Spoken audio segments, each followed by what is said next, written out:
माँ, माँ। अरे क्या माँ माँ कर रहा है? बकरी का बच्चा है क्या? अरे माँ, मजाक छोड़ो। मुझे फाइनली वो मेन चौराहे वाली दुकान मिल गई है। अब देखना, आपका बेटा दुगनी स्पीड से पैसा कमाएगा। उफ़, ये क्या? मेरी ऑनलाइन मेकअप क्लास चल रही है। इतनी जोर से क्यों बोल रहे हो आप दोनों? अरे मेरी धर्म पत्नी जी, मेकअप क्लास बाद में करना। वो चौराहे वाली दुकान मिल गई है हमको। अरे वाह! रुको, मैं अपनी माँ को फोन लगाकर बता देती हूँ। अरे मैं भी अपने रिश्तेदारों को बता देती हूँ। कितनी खुशी की बात है। हाँ हाँ, मैं भी अपने दोस्तों को बता देता हूँ। 1 हफ्ते बाद रजिस्ट्री है। बस, घर में खुशी का मौका था। उन तीनों ने अपने अपने फोन उठाए और लोगों में बात फैलाना शुरू कर दिया। और रही सही कसर, श्वेता बहू ने अपने पड़ोस में सबको बताकर कर दी। अरे वर्मा आंटी, अब हम भी जल्दी कार ले लेंगे।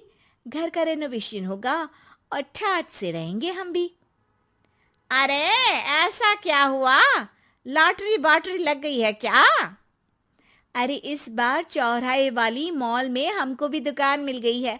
दुकान नंबर 21, जो एकदम चौराहे पर है। अब ग्राहक बढ़ेंगे तो आमदनी भी बढ़ेगी ही ना। अरे वाह, कितनी खुशी की बात है। मैं बहुत खुश हूँ तुम्हें इतना खुश देख के। बाकी एक बात कहूँ, सबको मत बताते फिरना। किसी की नजर लग जाएगी तो खुशी की खबर वापस लौट जाएगी। हैं? ऐसे थोड़ी ना होता है। अब डरा रही हो। अरे सही कह रही हूँ। काली नजर कहते हैं इस चीज को, जब आप किसी को कुछ बताओ और वो काम बिगड़ जाए। अरे लेकिन मैं तो। तुमने सबको बता दिया ना? हाँ, फोन लगा लगा के। अब बच के रहना। काली नजर बड़ी खतरनाक होती है।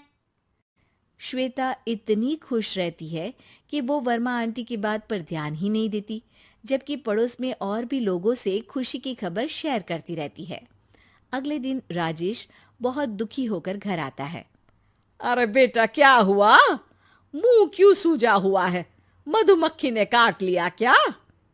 माँ, वो दुकान किसी और के पास चली गई। किसी ने ज्यादा भाव लगा दिया। अरे पर बात तो आपसे हुई थी ना उस दुकान वाले की। हाँ, आज मैं टोकन अमाउंट देने गया था, तब मुझे पता चला। कोई आकर सुबह मुझसे पहले ही ज्यादा अमाउंट दे गया।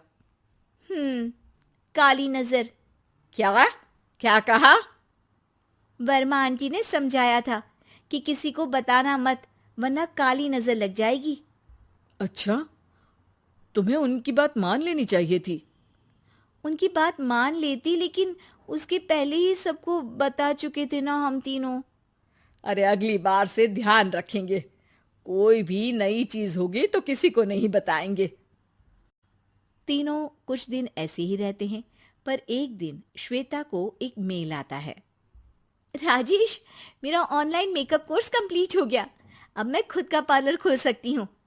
अरे वाह, अपने मोहल्ले में ही खोलते हैं। ये जो घर के सामने दुकान है ना, वहीं। हाँ, यहाँ सस्ती भी मिल जाएगी। अगले दिन श्वेता वर्मा आंटी के पास जाती है, मिठाई का डब्बा लेकर। अरे आओ आओ, कैसे आना हुआ? जोर से नहीं बोलूंगी। वो सामने वाली दुकान है ना, वहां मैं अपनी पार्लर की दुकान खोलने वाली हूँ। उसकी मिठाई है। अरे वाह, बहुत बधाई हो तुमको। हाँ, मैं कमाने लगूंगी तो राजेश पर पूरे घर का बोझ नहीं रहेगा ना आंटी जी। ये तो है। पर ये बता कि तूने ये बात किसी और को तो नहीं बताई ना? अरे नहीं नहीं, पिछली बार गलती कर दी थी। काली नजर लगी किसी की और राजेश के हाथ से वो दुकान चली गई थी। सबको मत बताना। चलो मैं चलती हूँ, कल दुकान की बात करने भी तो जाना है। अगले दिन श्वेता दुकान के लिए मालिक से बात करने जाती है। अरे लेकिन दुकान तो हम कल रात को ही किसी को दे चुके हैं। कल ही? हाँ, कल ही। 2 दिन बाद कोई यहाँ पार्लर भी खोल लेगा। अब कहीं और दुकान देख लीजिए। अरे पर हमको भी तो पार्लर ही खोलना था। हाँ भाई, एक ही दुकान है, आधी आधी तो नहीं दे सकता ना मैं। राजेश और श्वेता घर पर हताश होकर आ जाते हैं। इस बार तो किसी को बताया भी नहीं था, अब किसकी काली नजर लग सकती है। सुनो, तुमने माँ को बताया था क्या? अरे कैसी बात कर रही हो, माँ की नजर थोड़ी ना लगेगी। पक्का तुमने किसी को नहीं बताया था ना? सिर्फ वर्मा आंटी को बताया था, उन्होंने ही मुझे किसी को नहीं बताने को कहा। अरे यार, तुम भी सही हो, मेरी माँ को नहीं बताने को कह रही हो, पर वर्मा आंटी को बताना तुम्हें जरूरी लगा। अरे वर्मा आंटी ने ही तो काली नजर के बारे में बताया था ना, वो हमेशा हमारा भला ही तो चाहती हैं। मेरी माँ भी हमारा भला ही चाहती है। अरे पर चिल्ला क्यों रहे हो? बात नहीं कर सकते क्या आराम से? नहीं आता वो आराम से बात करना, और करना भी नहीं चाहता हूं मैं। दुकान जाने का दुख गुस्से में बदल गया था और राजेश और श्वेता में बात बंद हो गई थी। 2 दिन बाद मोहल्ले में पार्लर का इनॉग्रेशन हुआ, जिसमें मोहल्ले के सभी लोगों को बुलाया गया, पर श्वेता, राजेश और माँ नहीं जाते। माँ, अंदर आ जाओ, क्या देख रही हो?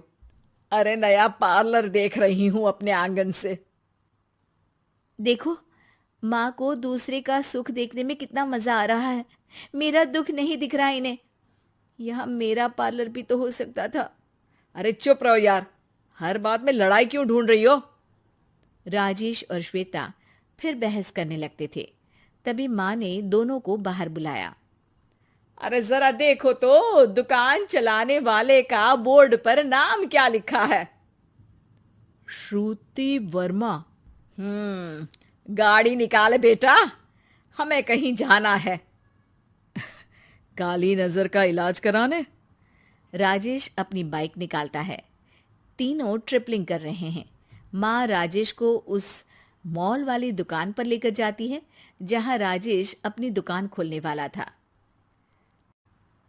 यही दुकान लेना चाहता था ना तू? हाँ, पर इनको भी दुखी करने लेकर आई हो क्या यहाँ पर दुकान दिखाकर? वहां काफी नहीं था? अरे श्वेता, थोड़ा सब्र रख, अभी पता चलेगा कि हम यहाँ क्यों आए हैं। बता, इस दुकान चलाने वाले का नाम क्या है? अनुपम वर्मा। कुछ समझ में आया? वो दुकान वाली श्रुति वर्मा, ये दुकान वाला अनुपम वर्मा, और हमारे पड़ोस में हमने उस दुकानों के बारे में बताया किसको था? अब वर्मा आंटी को। मतलब वर्मा आंटी ही हमारा काम बिगाड़ रही है?